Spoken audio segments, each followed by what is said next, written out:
Iniciamos con el tema migratorio. La canciller Sandra Jovel explicó acerca de la caravana de miles de migrantes que han ingresado al país y lo han utilizado, indican entonces, como tránsito hacia Estados Unidos, pero ahora hay que analizarlo como una cuestión de seguridad nacional. Esto fue lo que dijo. El riesgo, y es algo que creo que tienen que entender cuando entran de manera irregular. No sabemos quiénes están entrando, no sabemos qué es lo que están entrando. No sé si ustedes se fijaron la última vez que entraron un cargamento de marihuana, y el cual, por eso nosotros decimos que es un problema también para la seguridad nacional, porque necesitamos saber quiénes van, si no están utilizando a los vulnerables para poder cometer actos ilícitos. Y yo no con eso estoy diciendo que está mal o que queremos violentar sus derechos, no, o sea, nos vamos a proteger, pero tenemos que saber también quiénes están entrando a Guatemala por seguridad de Guatemala. Bueno, y el tema que la canciller Sandra Jovel está definiendo, lo hemos dicho, lo hemos tocado y analizado aquí en reiteradas ocasiones, Sandy. El fenómeno de los migrantes hondureños que por cualquier razón han decidido permanecer o decidan permanecer en Guatemala, se va a convertir a largo plazo en un problema de seguridad nacional para Guatemala, definitivamente. ¿Por qué? Porque nuestro país, en primer lugar, no está preparado para poder garantizarles a ellos el acceso al trabajo, el acceso a la salud, el acceso a la educación y a las otras condiciones de vida que andan buscando en ese sueño americano que no han encontrado, por cierto, en su país, Honduras. Y esto cae por su propio peso. ¿Por qué? Porque en Guatemala tampoco estas condiciones existen para muchos de nuestros compatriotas. Entonces partamos de eso. Por supuesto. Y sí puede ser un caso de seguridad nacional, Julio. ¿Cómo podría afectar o, no sé, esta situación? Claro que sí. Una cosa es la parte humanitaria, por favor, quiero que todos lo entendamos. Yo no digo que esto no sea una tragedia, lo es una gran tragedia humana. El hecho de ver esa gran caravana de hombres, mujeres, niños, atravesar este país, atravesar México y tratar de llegar a Estados Unidos lo es. Y desde el punto de sus derechos humanos, pues lo tienen. Sin embargo, recordemos una situación. No sabemos quiénes van en esa caravana. Estoy seguro que por lo menos un 95% de personas que la integran han de ser buenos hondureños, buenos ciudadanos, que su único pecado es no tener oportunidades y ser pobres. Pero también, sabes, Honduras, al igual que Guatemala y El Salvador, como país del Triángulo Norte, está infestado de maras. ¿Quién te dice que no venga, por ejemplo, a algunos pandilleros infiltrados dentro de la caravana? ¿O quién nos asegura que, por ejemplo, no vengan personas con antecedentes penales serios, que hayan cometido hechos delictivos en su país y que por eso están decidiendo salir de esa forma? Entonces, al final de cuentas, si no llegan a Estados Unidos, México los saca y no quieren regresar a Honduras, aquí en Guatemala de algo tendrán que sobrevivir. Y si no encuentran trabajo, pues una opción va a ser delinquir definitivamente. Pero por eso no se pudieron tomar algún tipo de medidas, como por ejemplo registrar a las personas que ingresaban. Bravo, para verificar si tienen alguna orden de captura, sino que simplemente pasaron sin saber la identidad de todas estas personas. Dicen que el sentido común es el más común de los sentidos, o al menos debería serlo. En este caso, lamentablemente, no fue así. ¿Por qué? Primero, por la gran cantidad del flujo migratorio. Luego, porque creo que se fue demasiado respetuoso en el tema del derecho humano a la libre locomoción y del derecho humano a esa solicitud que ayer nosotros estábamos analizando aquí en A la Medida anoche, sí, para lo de los posibles asilos o condiciones o estatus de refugiados. Sin embargo, por cuestiones de orden en primera instancia y por cuestiones al final de cuentas de seguridad, que poco a poco lo vamos a empezar a ver lamentablemente, si hubiera sido bueno primero cumplir con la ley, es decir, claro, son centroamericanos, nuestra constitución los considera guatemaltecos de origen también, así es, pero cumplamos primero con los requisitos del mismo CA4, es decir, si vienen menores, que estos menores traigan por lo menos el pasaporte, si no, no entra, y ahí tenemos un primer filtro. Luego, sí, con las policías, por ejemplo, centroamericanas, en este caso con la hondureña, se puede hacer algún match para saber si alguno de ellos tiene antecedentes penales, pero la gran cantidad es que, Sandy, ya no sabemos ni cuántos han pasado, ha impedido esta situación, y ahora el problema ahí lo tenemos instalado. Y lo peor de todo es que hay cifras, porque por ejemplo la Casa del Migrante ha estado atendiendo varios de ellos, y ellos están entonces llevando el registro por el tema de las raciones alimentarias y todo, pero en realidad de lo contrario no tendríamos cifras. No tendríamos cifras, y ya también la misma Casa del Migrante se quedó con una cifra estática que yo a este punto no creo que sea la cifra real, la de más de 11,000 refugiados o en este caso miembros de la caravana hondureña atendidos, ha de ser mucho, muy superior. Ahora, Para seguir haciendo el análisis, yo creo que es importante en casa que tengan estos siguientes datos, Sandy, los cuales tú y yo vamos a comentar. Al no tener los servicios básicos que buscan algunos ante la desesperación, como ya lo dijimos, algunos también, quizá los menos, hay que decirlo, podrían involucrarse en alguna estructura criminal o empezar a delinquir por su cuenta, como carteristas o alguna otra situación.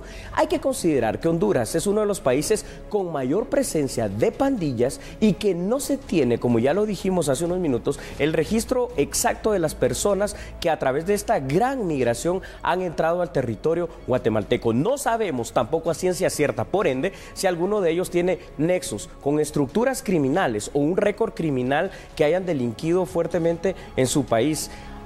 Y al final de cuentas también hay que considerar otra cosa, el problema no va a ser exclusivo de Guatemala. Sandra Jovel, pues obviamente es la canciller nuestra, México va a tener ese mismo problema y esto se va a ver magnificado, Sandy. ¿Sabes por qué? Porque ya se habla de las 2 caravanas que van a pasar de El Salvador, pero los salvadoreños mismos, para poder llegar a México, por ejemplo, primero tienen que atravesar territorio guatemalteco y luego ya entrar a los Estados Unidos mexicanos. Si sumamos el flujo de migrantes hondureños y el flujo de migrantes a través de estas caravanas salvadoreños, el problema se va a magnificar. ¿Sabes qué es lo que pasa? Es que en Guatemala, ya lo hemos dicho también, por cada guatemalteco que consigue trabajo, 200 guatemaltecos se quedan sin esa oportunidad de trabajo.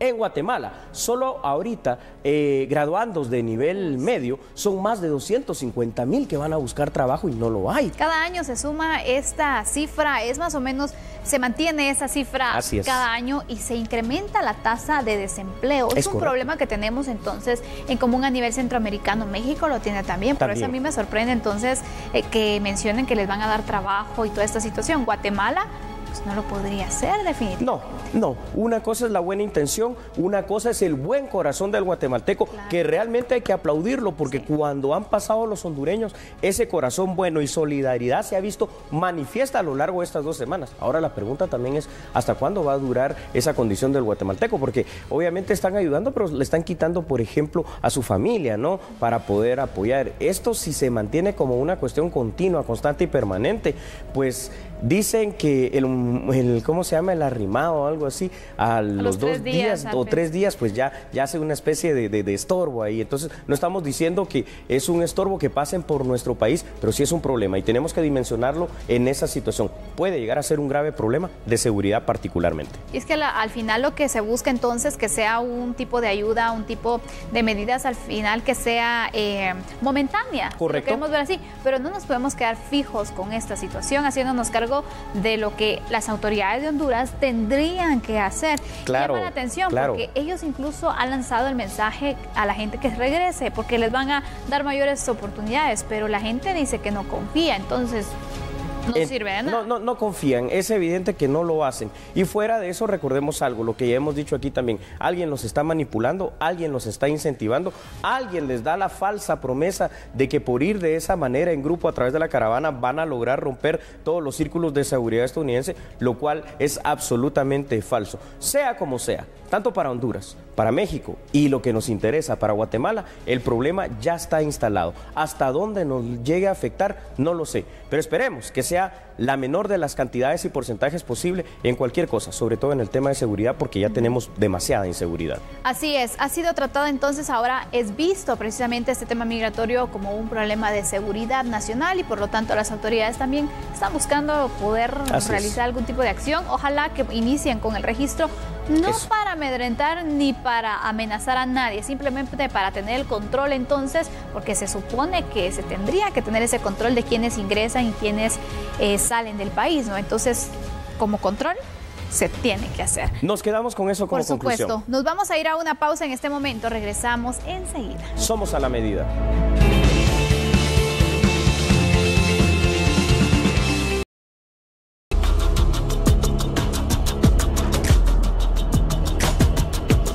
Gracias por continuar con nosotros. Hablemos de la invasión en fincas. Propietarios de la finca San Francisco Miramar denunciaron la existencia de una red de usurpación y estafa que está operando y que es liderada por un exdiputado. Eso le va a sorprender. Junto a otros empresarios solicitaron la pronta intervención de las autoridades de seguridad y también de justicia. A principios de julio, finales de julio, principios de julio, empezamos a ver gente sospechosa rondando la finca y empezamos a averiguar y nos enteramos de que había un grupo de personas que querían invadir la finca y que decían que la finca era propiedad de Roxana Valdetti. Así fue como empezó este problema. Luego, el 5 de julio, ingresaron por primera vez, yo personalmente y los personeros colaboradores de la empresa, llegamos a platicar con ellos y les dijimos que no es de Roxana Valdetti la finca y que pues no está en venta y que no, que por favor se retiraran de la misma. El 19 de julio ya ocurrió la usurpación a gran escala. Entraron más de 1.500 personas, entonces procedimos nosotros a los órganos competentes. Es una situación que hemos estimado como compleja, dado a todas las situaciones que se presentan por parte de los usurpadores, que no obstante estar cometiendo un ilícito, hacen valer ciertos recursos y a los cuales se les ha dado el trámite correspondiente. Y todas estas acciones realizadas por unos cuantos malos profesionales están poniendo en riesgo todo el país. Definitivamente lo que necesitamos es que el sistema judicial funcione. Se responsabiliza a un exparlamentario como presunto líder de este movimiento de usurpación y estafa. El abogado y líder de estos usurpadores es el licenciado Luis Adolfo Chávez Pérez. Él es exdiputado. Después de ser diputado, lo que se ha encargado es de venir a estafar a las demás personas. Han pedido más de 10,000 quetzales por persona y sabemos que hay más de 1.500 personas que se han apuntado, como dicen ellos, y por lo tanto creemos que han estafado a estas personas con más de 15 millones de quetzales. Esto es por demás grave y partamos de la siguiente base. El artículo 39 de la Constitución Política de la República de Guatemala reza lo siguiente: se garantiza la propiedad privada como un derecho inherente a la persona humana. El problema de la tenencia de la tierra, recordemos, es un problema de devenir histórico en nuestro país y ha causado una gran cantidad de enfrentamientos a lo largo de los distintos años. Las invasiones, al final de cuentas, no resuelven este problema. Sí. Al contrario, lo agravan y lo magnifican. ¿Por qué? Porque primero, al final de cuentas, tarde o temprano vas a ser desalojado. Aparte de todo, vas a invertir, en este caso, esos 5,000 quetzales por esas pocas cuerdas que te van a dar. Otros van a ganar hasta 15 millones de quetzales, como lo escuchamos hace unos minutos.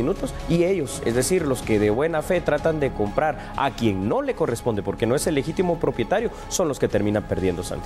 Mira, quiero que aclaremos ciertas dudas porque hay mucha gente que es engañada. Así es, Sandy. Hay que decirlo.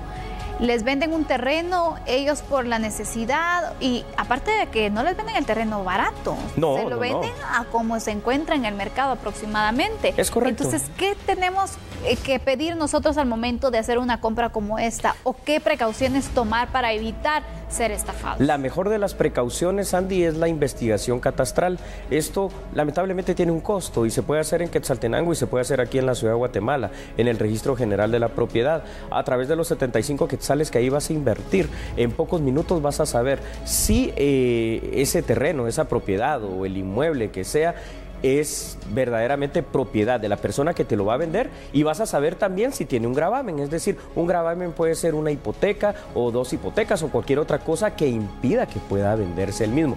Por supuesto que esto al final de cuentas no termina haciéndose porque estamos hablando de personas de una condición extraordinariamente humilde que son engañadas en su buena fe, pero para que usted sepa, lo mejor que puede hacer para tener esta situación es esa sencilla investigación catastral. Y yo no me explico al final, entonces a ellos les vendían los terrenos y les daban algún título de propiedad o únicamente estaban vendiéndoles entonces, y bueno, ahí de palabra se queda. ¿Cómo está la situación? ¿Sabes qué es lo que pasa? Es que por la región geográfica en que esto se dio, ¿verdad? En Quetzaltenango. Aquí lo lamentable es que un exdignatario de la nación, en este caso el diputado Luis Chávez, que fue exdiputado Luis Chávez, que fue electo precisamente en el periodo 2012-2015 por el partido líder, hay que decirlo, ¿verdad? Y había tenido un problema legal serio en el cual ya había salido condenado y por eso ya no pudo participar para una reelección. Es quien de alguna manera tiene que manejar un liderazgo, ¿sabes por qué? Porque si no, no hubiera ganado la primera ocasión que fue diputado. Y entonces la gente confía, la gente le cree, porque dice, mira, el exdiputado lo está diciendo, debe ser algo bueno. Sin embargo, las personas no pudieron imaginarse siquiera que se trataba de una red, primero de usurpación, porque ellos están usurpando una propiedad privada que no les compete, y de estafa, porque seguramente, Sandy, sí les estarán dando algún documento que no tiene ningún valor, simple y sencillamente porque está siendo extendido por quien no es el verdadero propietario. Y mira, aquí señalan, lamentablemente, este actuar del exdiputado también deja mal a la clase política, porque entonces las personas después generalizan y desconfían en todo el mundo. En realidad, él estuvo en el 2012-2016 en el Congreso. Ahora, desde que salió, según la denuncia que se hizo, empezó con esta red que están entonces usurpando estos terrenos, esta finca específicamente, la denuncia concreta que se ha hecho, y bueno, vendiéndola a otras personas, estafándolas prácticamente, pero no está él solo. O sea, también hay otras personas donde se mencionan abogados que posiblemente hacen la escrituración. Escrituración falsa, puede ser. Eso es absolutamente cierto. No es solo el exdiputado Luis Chávez. Él es como la cabeza visible. Según las autoridades de las distintas cámaras empresariales, hoy lo dieron a conocer. Pero hay muchísimas más personas que hacen que esto parezca algo creíble, ¿no? Y que por eso es que las personas en su buena fe caen en ese engaño. Hay más datos para que podamos hacer este análisis, Sandy. Aquí hay que decir que lo más dramático en este tipo de casos son los pseudo, porque no se les puede llamar líderes, pseudo líderes, que se aprovechan primero de la necesidad del guatemalteco, y esto es triste lo que voy a decir, pero se aprovechan también de la ignorancia del guatemalteco para poseer un pequeño pedazo de tierra que el cual tiene como objetivo poder vivir y poder cosechar. Esto se ha convertido en un gran negocio ilegal, por supuesto, para quienes lideran este tipo de movimientos. Y aquí vamos a volver a donde partimos en este análisis, otra vez al artículo 39 de la Constitución Política de la República de Guatemala, que su epígrafe dice propiedad privada. El Estado garantiza el ejercicio de este derecho a la propiedad privada y deberá crear las condiciones que faciliten definitivamente al propietario el uso y el disfrute de sus bienes, porque por supuesto que para eso lo tienes. El hecho de que, por ejemplo, la finca no esté siendo utilizada para siembra, para tener ganado o cualquier otra cosa, no te da ningún derecho para invadirla porque es de otra persona. Y esto tal vez no lo saben las personas, pero sí estos líderes malos que están engañando a nuestros campesinos guatemaltecos. Así han surgido diferentes asentamientos, Julio, donde cuando se hace el desalojo, la gente llora porque dice, lo perdí todo. Perdí el lugar donde me vendieron para poder vivir, y todo por desconocimiento. Al final se aprovechan entonces de ese desconocimiento de las personas para poder ganar dinero ilícitamente, porque está al margen entonces de nuestra legislación. Y al final entonces, ¿qué pasa? Las personas son las que se quedan perdiendo, porque imagínate, se dan los desalojos porque obviamente el propietario del terreno está solicitando y exigiendo su derecho. Es correcto. Que es este lugar, ¿no? Y las personas que ellos compran y aparentemente entonces tenían el derecho de estar ahí, no lo tienen. Y la gente que vende este tipo de terrenos desaparece. Exactamente. Bien, gracias, disfrutando del dinero. Esto podría ser un antecedente y un precedente que se podría sentar. Es importante que se investigue, Julio. Es importante que se investigue, y al final de cuentas va a ser muy importante también no solo la investigación, sino que el castigo, ¿no?, a las personas responsables, porque esto es bastante dramático. Como sea, Sandy, no solo es un derecho humano, es un derecho establecido en la misma Constitución Política de la República de Guatemala. Y algo, para ya concluir, que puede parecer tal vez hasta poco, es que solo dieron 5,000 por unas cuantas cuerdas. Sí, pero esos 5,000 para ellos quizá es todo lo que tienen. Y esos 5,000 sumados en las más de 1,500 familias que hay ahí, suman más de 15 millones de quetzales. Aparte de la cuestión económica, vemos también las ilusiones y cómo se engaña a la gente. No se vale, la verdad, utilizarlas de esta manera, y ojalá que se pueda establecer entonces una investigación para dar con todas estas personas y que finalmente se puedan procesar ante la justicia guatemalteca. Es momento de conocer otras noticias. La SAT junto a empresarios lograron un acuerdo para iniciar con la reconstrucción de los expedientes de devolución de crédito fiscal que se vieron afectados por el incendio que se registró a principios de octubre, recordará usted, en una oficina tributaria ubicada en la zona 10. En total fueron 854 expedientes que corresponden a 222 empresas que se vieron afectadas. Hará público el listado de los 222 contribuyentes que tienen algún problema con su tema de devolución de expedientes de devolución de crédito fiscal, y en este sentido también les hará llegar el día de hoy a estos contribuyentes una citación vía correo electrónico para que ellos darles un lugar y una hora aquí en las instalaciones de Agexport para presentarse y que ya la SAT les pueda dar mayor detalles sobre los expedientes que estas empresas pudieron haber tenido en este inventario de expedientes dañados durante el siniestro. ¿Esto con qué objetivo? Con el objetivo que primero el contribuyente se le quite la incertidumbre de saber si tiene algún expediente dañado o no, y segundo que teniendo conocimiento cuáles expedientes son, pueda empezar a revisar también en sus archivos toda la documentación que el contribuyente tenga y empezar a prepararle, tener la lista para el momento que exista un requerimiento de la administración tributaria pueda hacer un proceso mucho más ágil. Los sectores más afectados son los de agroindustria y servicios. Empresarios esperan que se agilice el proceso de devolución. Estamos en la mejor disponibilidad de acompañar y brindar todo el apoyo necesario para los empresarios agremiados y no agremiados, que podamos apoyarles en esta reconstrucción de expedientes, etcétera. En torno a la quema de los expedientes o al incendio que tuvieron en el cuarto nivel, es frustrante que se vayan a atrasar nuestros procesos aún más, pero sumamente comprensible. Los ajustes por los expedientes ascienden a 350 millones de quetzales. El listado de empresas afectadas se puede consultar en la página de la SAT. Sandy, ¿quieres conocer cuáles son las revelaciones que en esta jornada dio un juez de mayor riesgo de la ciudad altense? Vamos a conocer esos detalles cuando regresemos de la pausa.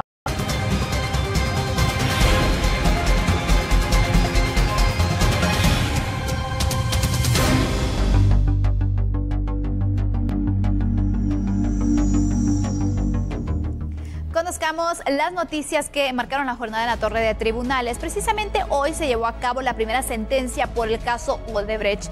Uno de los acusados fue sentenciado. ¿A cuántos años fue sentenciado entonces? Y también hay una multa de por medio. Conozca cuál ha sido la resolución del juez a cargo. Deseo preguntarle primero si usted está de acuerdo en que su situación jurídica por el delito de lavado de dinero u otros activos sea conocido por la vía propuesta por el Ministerio Público, que es la vía del procedimiento abreviado. Sí, estoy de acuerdo, señora juez. Así también necesito preguntarle si usted acepta los hechos que le ha acusado el Ministerio Público y que son constitutivos del delito de lavado de dinero u otros activos. Acepto, señora juez.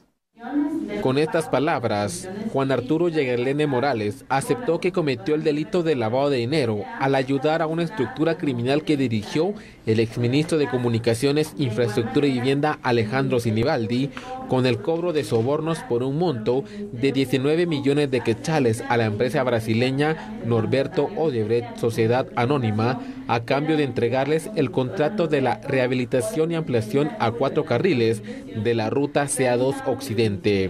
La fiscal de proceso dijo que ese beneficio judicial de una sentencia abreviada de 3 años para Yegerlene Morales responde al convenio de colaboración eficaz que se firmó entre la institución y el acusado. Esta persona, el señor Juan Arturo Yegerlene Morales, como colaborador eficaz, pues ha proporcionado información útil y como consecuencia se ha hecho acreedor para gozar de los beneficios que la ley contra la delincuencia organizada estipula para el efecto. En la resolución, la jueza Erika Lorena Ifán decidió que Juan Arturo Yegerlene se le impusiera una condena de 3 años por lavado de dinero más una multa de 100,000 quetzales. Sin embargo, por aceptar su responsabilidad penal y ser sentenciado en un proceso abreviado, la pena se suspende por un periodo de 5 años. Durante ese tiempo no debe cometer otro delito. De lo contrario, se ordenará su ingreso a una cárcel para cumplir la sentencia de 3 años por lavado de dinero. En el país de Antigua y Barbuda, las circunstancias de cómo...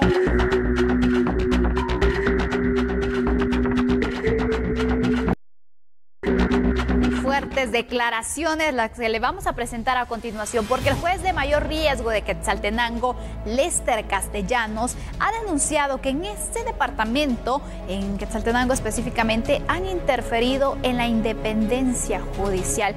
Preste mucha atención, por favor, a estas declaraciones que son bastante serias. El juzgador afirma que el hecho de no acceder a hacerle caso a un colaborador eficaz fue motivo para que se emprendiera una campaña en su contra y retirarlo del juzgado de mayor riesgo en Quetzaltenango. En mi caso, póngase, a mí me recusaron en 2 causas penales ahí en el juzgado que estaban a mi cargo y que yo no tengo ningún problema porque yo no tengo ningún ánimo de conocer algún caso en específico. Pero el asunto es que me presentan estas recusaciones, denuncias ante la Junta de Disciplina Judicial, me quieren inclusive iniciar proceso penal y meter a la cárcel, ¿verdad? Con mentiras y con falsedades estas personas, porque yo no accedí a unas peticiones de un colaborador eficaz en Quetzaltenango. Ellos pasaron información falsa de que me quisieron defenestrar en cierto momento y diciendo cuestiones que no eran ciertas, de que yo revelé información confidencial de un caso, cuando yo logro comprobar ante la Junta de Disciplina Judicial que ese caso fue revelada esa información confidencial y que estaba bajo reserva por la propia fiscal Lilian Virginia La Parra Rivas en una audiencia del 4 de julio del 2018 ante el juzgado de turno de Quetzaltenango.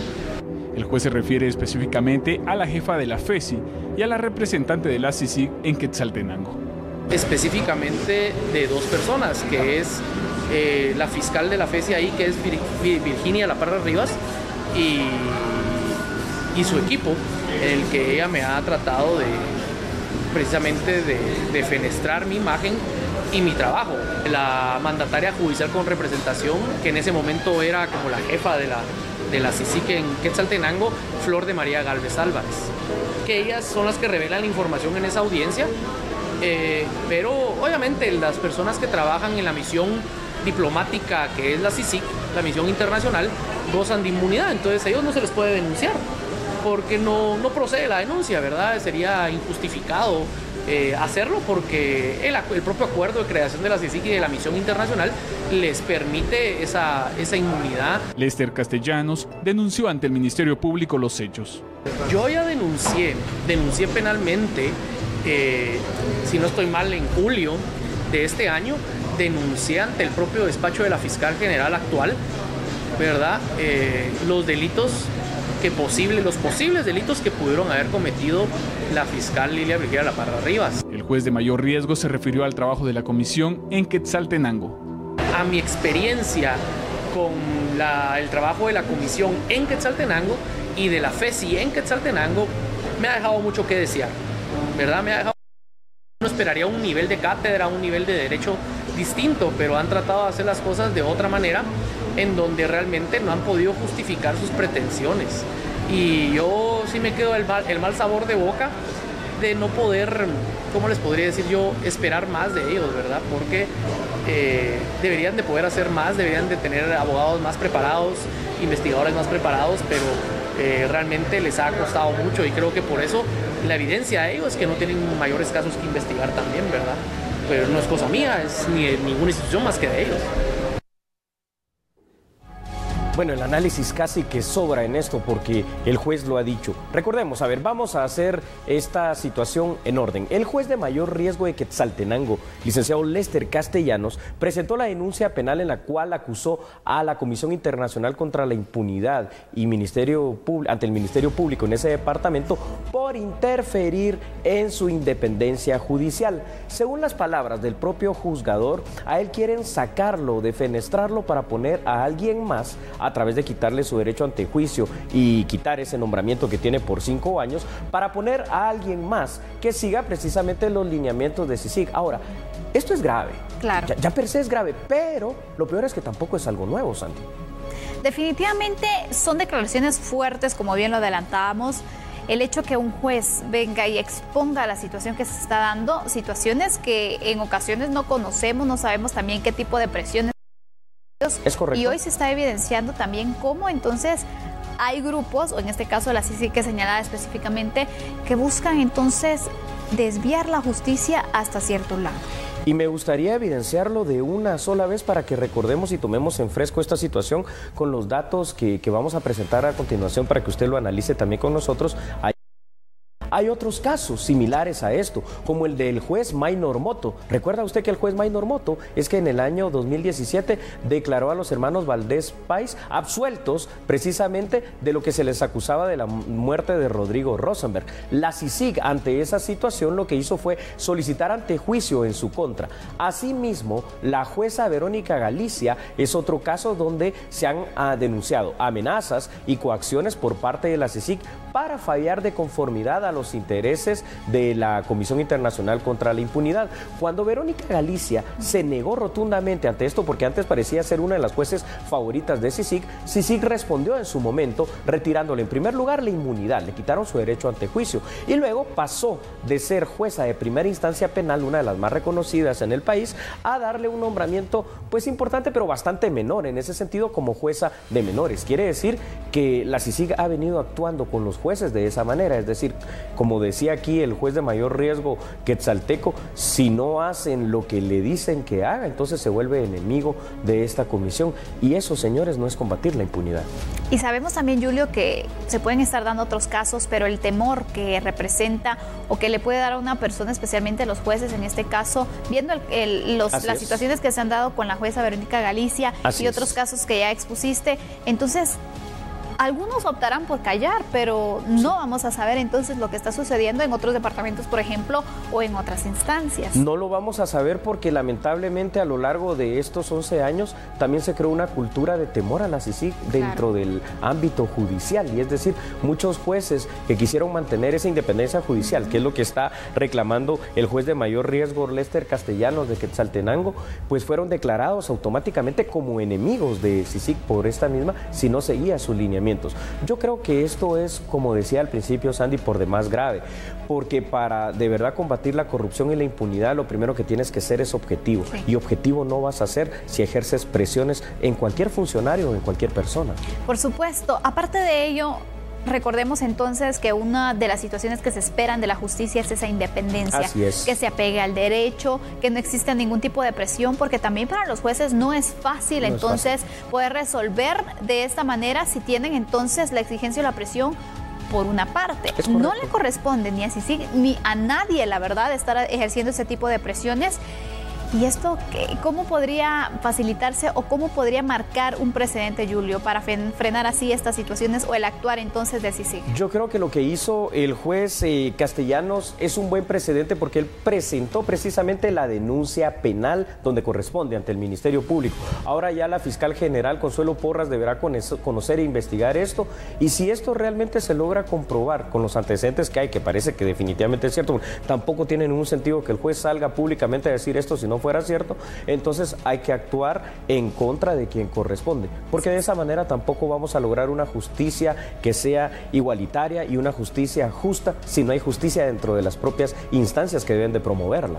Por supuesto, Julio, pero mira, tenemos una información ya que estamos tratando el tema de Quetzaltenango y por supuesto el actuar también de la FECI. En este caso, el Ministerio Público ha dado a conocer pues un comunicado de prensa relacionado con esta información y precisamente han indicado lo siguiente. La fiscal general y jefa del Ministerio Público, María Consuelo Porras Argueta, ha informado que según el acuerdo 6-2016 del 22 de enero de 2016, se combinó junto con la Comisión Internacional contra la Impunidad en Guatemala la creación de la Agencia Fiscal de la Fiscalía Especial contra la Impunidad, la FECI, con sede en Quetzaltenango, con la función principal de hacer efectiva la acción y la persecución penal de los delitos cometidos con ocasión de la actividad de cuerpos ilegales de seguridad, así como aparatos clandestinos y cualquier conducta delictiva conexa con estos de conformidad con las facultades que la legislación le confiere al Ministerio Público. Han dado a conocer que para realizar una coordinación efectiva, la fiscal general y jefa del Ministerio Público tomó la decisión de suspender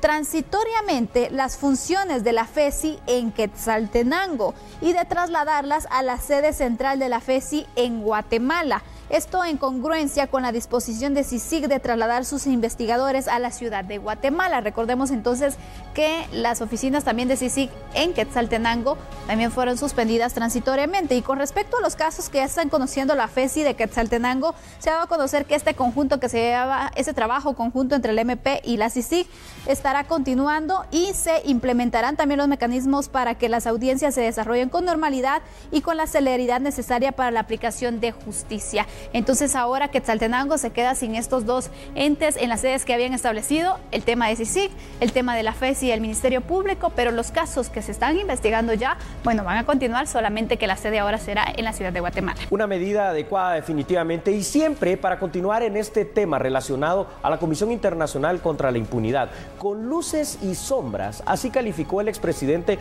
Oscar Berché el trabajo de la Comisión Internacional contra la Impunidad en Guatemala, CICIG. Pues mire, yo creo que la CICIG tiene luces y sombras como todos en la vida. Tiene momentos en los que actuó bien, momentos en los que yo mismo fui víctima de un mal actuar de la CICIG. En el caso de Pavón, a mí me señalaron con un testigo falso que se llama un señor Jocol Carrillo, que ahora vive como rey, me imagino, en Canadá o no sé dónde. Me acusó de haber estado en una reunión y yo estaba en Nueva York ese día de la que me acusan. Entonces creo que la CICIG, vuelvo a decir, tiene sus luces y sombras, y las últimas actuaciones pues dejaron mucho que desear, la verdad que sí. Yo creo que la CICIG es una entidad que puede colaborar a la par del Ministerio Público, que puede coadyuvar, pero con sus limitaciones, ¿verdad? Pienso que se había extralimitado en algo. En nuestro caso particular de Pavón hubo testigos falsos. Hubo un testigo, me recuerdo, en la audiencia en España, que había sido un secuestrador que le cortaba los dedos a sus víctimas para sacar los rescates, y ese lo propone la CICIG como testigo, y el señor se arreglan ahí, sale libre, después tenía una pena de más de 30 años y está libre. Un señor de ese calibre no puede ser, tenía que haber sido mejor escogidos los testigos, ¿verdad? Por eso pienso que hay luces y sombras, y ojalá se enmienden las sombras y que todo sea luz para todos. De esta manera vamos a una pausa, regresamos enseguida.